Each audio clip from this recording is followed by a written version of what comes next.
ലോക്സഭാ തെരഞ്ഞെടുപ്പിൽ മത്സരിക്കാൻ ഉറച്ച കേന്ദ്ര സഹമന്ത്രി വി മുരളീധരൻ ആറ്റിങ്ങൽ മണ്ഡലമാണ് തന്റെ താല്പര്യമെന്ന് വി മുരളീധരൻ 24 തുറന്നു പറഞ്ഞു.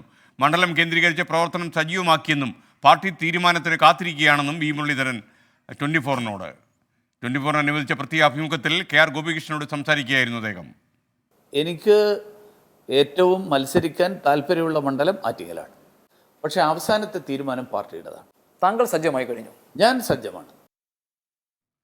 അയോധ്യ രാമക്ഷേത്ര ഉദ്ഘാടനം തെരഞ്ഞെടുപ്പിനുള്ള രാഷ്ട്രീയ ആയുധമല്ലെന്ന് വി മുരളീധരൻ തുറന്നു പറഞ്ഞു. ഞങ്ങളെ സംബന്ധിച്ചുള്ള തെരഞ്ഞെടുപ്പിനുള്ള ഒരു ഒരു രാഷ്ട്രീയ പ്രചരണത്തിനുള്ള ആയുധമേ അല്ല ഇത്. പക്ഷേ അതേ സമയത്ത് വേറൊരു കാര്യമുണ്ട്. നരേന്ദ്രമോദിജിയുടെ പ്രത്യേകത എന്താ? പ്രഖ്യാപനങ്ങൾ മാത്രം നടത്തുന്ന നേതാവല്ല, അദ്ദേഹം പ്രഖ്യാപനങ്ങൾ പ്രാവർത്തികമാക്കുന്ന നേതാവാണ്. ഇതേപോലെയുള്ള പ്രഖ്യാപനങ്ങളിൽ BJPയുടെ പ്രതിജ്ഞാപത്രത്തിലുള്ളതാണ് ശ്രീരാമക്ഷേത്രത്തിൻ്റെ നിർമ്മാണത്തിന് ഞങ്ങൾ സഹായിക്കുന്നത്. അത് ഞങ്ങൾ ചെയ്തു എന്ന് പറയുന്നതിൽ തെറ്റെന്താ? MD വാസുദേവൻ നായർ വിമർശിച്ചത് മുഖ്യമന്ത്രി പിണറായി വിജയനെ തന്നെയാണ്. EMSനെ ഉദാഹരിച്ച് നരേന്ദ്രമോദി വിമർശിക്കേണ്ട കാര്യമില്ലെന്നും കേന്ദ്ര വിദേശകാര്യ സഹമന്ത്രി പറഞ്ഞു. MT വാസുദേവൻ നായർ KLF വേദിയിൽ നടത്തിയിട്ടുള്ള ചില രാഷ്ട്രീയ വിമർശനങ്ങളാണ് ഏറ്റവും അധികം ഇപ്പോൾ ചർച്ച ചെയ്യുന്നത്. MT താരതമ്യം ചെയ്തത് EMSുമായിട്ടാണ്. EMSുമായിട്ട് നരേന്ദ്രമോദിയെ താരതമ്യം ചെയ്യേണ്ട ഒരു ആവശ്യമില്ല കേരളത്തിൽ. അപ്പോൾ EMSുമായിട്ട് താരതമ്യം ചെയ്യുന്നതിലൂടെ തന്നെ വളരെ കൃത്യമായിട്ട് MT ലക്ഷ്യം വെക്കുന്നത് കേരളത്തിലെ സാഹചര്യങ്ങളാണെന്നുള്ള കാര്യം വളരെ വ്യക്തമാണ്. അപ്പോൾ മാത്രമല്ല, കേരളത്തിൽ നടക്കുന്നത് പോലെയുള്ളൊരു വ്യക്തിപൂജ കമ്മ്യൂണിസ്റ്റ് പ്രസ്ഥാനത്തിൽ ഇല്ലാത്തതാണ് എന്നുള്ള ഒരു പരാമർശം, ഒരു വ്യംഗ്യമായിട്ടുള്ള ഒരു പരാമർശം, ആ പരാമർശം വന്നിട്ടുണ്ട്. ഇത് BJPക്കോ നരേന്ദ്രമോദിക്കോ ബാധകമേ അല്ല. കേരളത്തിൽ സിൽവർ ലൈൻ പദ്ധതിക്ക് കേന്ദ്ര അനുമതി ലഭിക്കില്ലെന്ന് 100% ഉറപ്പുണ്ടെന്നും വി മുരളീധരൻ പറഞ്ഞു. ഈ സർക്കാരിൻ്റെ ഒരു സ്വപ്ന പദ്ധതിയായിരുന്നു സിൽവർ ലൈൻ എന്നത്. പക്ഷേ ശ്രീ VM കേന്ദ്രമന്ത്രി എന്ന നിലയിൽ താങ്കൾ പറഞ്ഞു ആ പദ്ധതി നടപ്പാക്കാൻ പോകുന്നില്ല. റെയിൽവേ മന്ത്രിയുമായിട്ട് റെയിൽവേ വകുപ്പിലെ പ്രധാനപ്പെട്ട മറ്റു ഉദ്യോഗസ്ഥന്മാരുമായിട്ട് ഞാൻ ചർച്ച ചെയ്തു. അവിടെ നിന്ന് കിട്ടിയിട്ടുള്ള ഫീഡ്ബാക്കിൻ്റെ കൂടി അടിസ്ഥാനത്തിലാണ് ഞാൻ പറയുന്നത് ഇത് നടക്കില്ല. അതായത് കേന്ദ്ര അനുമതി കിട്ടില്ല. താങ്കൾ തീർത്തു പറയുകയാണ്? 100%.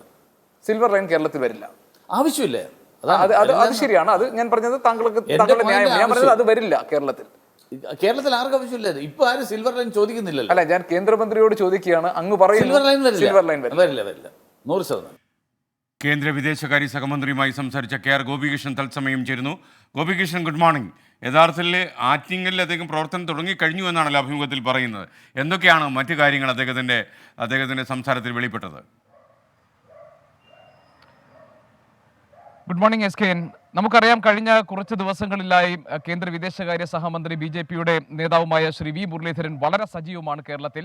അതോടൊപ്പം തന്നെ കേരളത്തിൻ്റെ സംസ്ഥാന നേതൃത്വമാകെ തന്നെ ഈ ഫെബ്രുവരി അവസാനത്തോടുകൂടി ആരൊക്കെ ആയിരിക്കണം കേരളത്തിൽ ഈ ലോക്സഭാ മണ്ഡലത്തിൽ മത്സരിക്കേണ്ടത്, സ്ഥാനാർത്ഥികൾ ആരൊക്കെ ആയിരിക്കണം എന്നത് സംബന്ധിച്ചിട്ടുള്ള ചർച്ചകളിലേക്ക് സംസ്ഥാന നേതൃത്വവും അതോടൊപ്പം തന്നെ കേന്ദ്ര നേതൃത്വവും കടന്നു കഴിഞ്ഞിട്ടുണ്ട്. ഈ ഫെബ്രുവരി അവസാനത്തോടുകൂടി BJPയുടെ സ്ഥാനാർത്ഥി പട്ടിക സംബന്ധിച്ച് ഏതാണ്ട് പൂർണ്ണമായി തന്നെ ധാരണയാകും എന്നൊക്കെയുള്ള വിവരങ്ങൾ പുറത്തു വരുന്ന സാഹചര്യത്തിലാണ് താൻ ആറ്റിങ്ങലിൽ മത്സരിക്കാൻ തയ്യാറാണ് എന്ന് വി മുരളീധരൻ തുറന്നു പറഞ്ഞിരിക്കുന്നത്. ഒരുപക്ഷെ ഇതാദ്യമായാണ് അദ്ദേഹം ഈ ലോക്സഭാ തെരഞ്ഞെടുപ്പിൽ മത്സര രംഗത്തുണ്ടാകുമെന്നും ആറ്റിങ്ങലാണ് താൻ കണ്ണുവച്ചിരിക്കുന്ന മണ്ഡലം എന്നുമൊക്കെ തുറന്നു പറയുന്നത്. വി മുരളീധരൻ ആ കാര്യത്തിൽ ഒരു തരത്തിലുള്ള സങ്കോചമോ സംശയങ്ങളോ ഉണ്ടായിരുന്നില്ല. അദ്ദേഹം പറഞ്ഞത് കഴിഞ്ഞ കുറേ കാലമായി താൻ പ്രവർത്തിക്കുന്നത്, താൻ പ്രധാനമായും കേന്ദ്രീകരിച്ചിരിക്കുന്നത്, തൻ്റെ പ്രവർത്തനങ്ങൾ കേന്ദ്രീകരിച്ചിരിക്കുന്നത് തിരുവനന്തപുരം ജില്ലയിലാണ്. അതിൻ്റെ ഭാഗമായി വരുന്ന ഒരു മണ്ഡലമാണ് ആറ്റിങ്ങൽ ലോക്സഭാ മണ്ഡലം. അതുകൊണ്ട് തന്നെ ആറ്റിങ്ങലിലെ ജനങ്ങളുമായി നേരിട്ട് കണക്ട് ചെയ്യാൻ തനിക്ക് കഴിഞ്ഞിട്ടുണ്ട്. താൻ കൊണ്ടുവന്നിട്ടുള്ള പദ്ധതികൾ, ജനങ്ങളുടെ പ്രശ്നങ്ങൾ നേരിട്ട് ഏറ്റെടുക്കുന്നതിൽ താൻ കാണിച്ചിട്ടുള്ള ശുഷ്കാന്തി, അതോടൊപ്പം തന്നെ അവരുടെ പ്രശ്നങ്ങൾ കേൾക്കാൻ കാണിച്ചിട്ടുള്ള ഇടപെടലുകൾ, ഇതൊക്കെ തന്നെ ജനങ്ങളുമായി ഒരു അടുപ്പം ഉണ്ടാക്കാൻ, ജനങ്ങളിൽ വിശ്വാസമുണ്ടാക്കാനും തനിക്ക് കഴിഞ്ഞിട്ടുണ്ട്. അതുകൊണ്ട് ആറ്റിങ്ങൽ മണ്ഡലമാണ് ഇപ്പോൾ താൻ പ്രതീക്ഷ അർപ്പിച്ചിരിക്കുന്ന മണ്ഡലം. അതിനു വേണ്ടിയിട്ടുള്ള ഒരുക്കങ്ങളൊക്കെ തുടങ്ങിക്കഴിഞ്ഞിട്ടുണ്ട്. സ്ഥാനാർത്ഥിത്വ പ്രഖ്യാപനത്തിന് വേണ്ടി കാത്തിരിക്കുകയാണെന്ന സൂചനയാണ് വി മുരളീധരൻ നൽകിയത്. അദ്ദേഹം പറഞ്ഞത് പാർട്ടിയാണ് ഈ കാര്യങ്ങളിൽ തീരുമാനമെടുക്കേണ്ടത്. പക്ഷേ ആറ്റിങ്ങൽ മണ്ഡലം അവിടെ മത്സരിക്കാൻ വേണ്ടിയുള്ള മാനസികമായുള്ള തയ്യാറെടുപ്പുകൾ നടത്തിക്കഴിഞ്ഞിട്ടുണ്ട്. അതോടൊപ്പം തന്നെ മണ്ഡലത്തിൽ സജീവമാക്കിക്കൊണ്ടുള്ള പ്രവർത്തനങ്ങളും തുടങ്ങിക്കഴിഞ്ഞു എന്നാണ്. അപ്പോൾ വി മുരളീധരൻ ആറ്റിങ്ങലിൽ വി മുരളീധരൻ്റെ സ്ഥാനാർത്ഥിത്വം ഏതാണ്ട് ഉറപ്പിച്ചു കഴിഞ്ഞു എന്ന സൂചനയാണ് വി മുരളീധരൻ സംസാരിച്ചതിൽ നിന്ന് നമുക്ക് മനസ്സിലാക്കാൻ കഴിയുന്നത്. മറ്റൊരു പ്രധാനപ്പെട്ട കാര്യം, MT വാസുദേവൻ നായർ കഴിഞ്ഞ ദിവസം നടത്തിയിട്ടുള്ള രാഷ്ട്രീയ വിമർശനം സംബന്ധിച്ച കാര്യങ്ങളാണ്. അതിൽ CPM നേതാക്കളും മന്ത്രിസഭയിലുള്ള മന്ത്രിസഭാംഗങ്ങളും ഒക്കെ ഒരുപോലെ പറയുന്നത് അത് പിണറായി വിജയനെ ഉദ്ദേശിച്ചല്ല, കേന്ദ്ര സർക്കാരിനെയും നരേന്ദ്രമോദിയും ഉദ്ദേശിച്ച് നടത്തിയിട്ടുള്ള പരാമർശങ്ങളാണെന്നാണ്.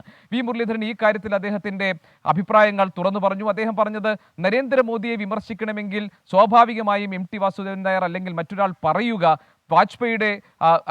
വാജ്പേയിയുടെ കാലത്തെ ഭരണത്തെക്കുറിച്ച് പറഞ്ഞുകൊണ്ടായിരിക്കണം. പക്ഷേ KLF വേദിയിൽ MT വാസുദേവൻ നായർ സംസാരിച്ചതും ഉദാഹരിച്ചതും EMS-നെ കുറിച്ചാണ്. അതുകൊണ്ട് EMS-നെ കുറിച്ച് പരാമർശിക്കുകയും അങ്ങനെ സർവാധികാരത്തിന്റെ സ്വഭാവം പുറത്തെടുക്കാതിരിക്കുകയും ജനങ്ങളെ പരിഗണിക്കുകയും ചെയ്യുന്ന ഒരു ഭരണാധികാരിയാണ് വേണ്ടത് എന്ന സൂചന നൽകുകയും ചെയ്തത് മുഖ്യമന്ത്രിയെ വേദിയിലിരുത്തിയാണ്. അത് മറ്റാരെയും ഉദ്ദേശിച്ചല്ല, സംസ്ഥാന ഭരണത്തെയും അതോടൊപ്പം തന്നെ മുഖ്യമന്ത്രി പിണറായി വിജയനെയും ഉദ്ദേശിച്ച് നടത്തിയിട്ടുള്ള പ്രസ്താവനകൾ തന്നെയാണ് എന്ന് വി മുരളീധരൻ പറയുകയായിരുന്നു. മാത്രമല്ല, സിൽവർ ലൈൻ പദ്ധതിയുമായി ബന്ധപ്പെട്ട് പല ആശയക്കുഴപ്പങ്ങളും അവ്യക്തതയും ഇപ്പോഴും കേരളത്തിലുണ്ട്. സിൽവർ ലൈൻ പദ്ധതി വരില്ല എന്നത് നേരത്തെ കേന്ദ്ര സർക്കാർ വ്യക്തമാക്കുകയും ദക്ഷിണ റെയിൽവേ അതിനുള്ള അനുമതി നിഷേധിക്കുകയും ചെയ്തതാണ്. പക്ഷേ അപ്പോഴും കേരളത്തിൽ MP രാജേഷിനെ പോലെയുള്ള മന്ത്രിമാർ പറഞ്ഞതും കേന്ദ്രത്തിന് ഈ തീരുമാനം തിരുത്തേണ്ടി വരും എന്നാണ്.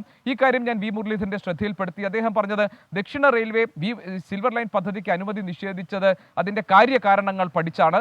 കേരളത്തിന് ഇതുപോലൊരു പദ്ധതി ആവശ്യമില്ല, അത് സാമ്പത്തികമായി നമുക്ക് യോജിക്കുന്നതല്ല, മാത്രമല്ല അത് ഒരുപാട് ആളുകളെ ഡിസ്പ്ലേസ്ഡ് ആക്കുന്ന, ആളുകൾക്ക് ഭൂമി നഷ്ടപ്പെടുത്തുന്ന ഒരു പദ്ധതിയാണ്. അങ്ങനെ വികസനം കൊണ്ടുവരേണ്ടത് ആളുകളെ ബുദ്ധിമുട്ടിച്ചുകൊണ്ടല്ല എന്ന അഭിപ്രായമാണ് തനിക്കുള്ളത്. മാത്രമല്ല, റെയിൽവേ മന്ത്രിയുമായി താൻ ഈ കാര്യം വിശദമായി സംസാരിച്ചു. അതിൽ റെയിൽവേ മന്ത്രി തന്നോട് പറഞ്ഞത് ഈ പദ്ധതി കേരളത്തിൽ വരാൻ പോകുന്നില്ല, കേന്ദ്ര സർക്കാർ ഈ പദ്ധതിക്ക് അനുമതി നൽകാൻ പോകുന്നില്ല എന്നാണ്.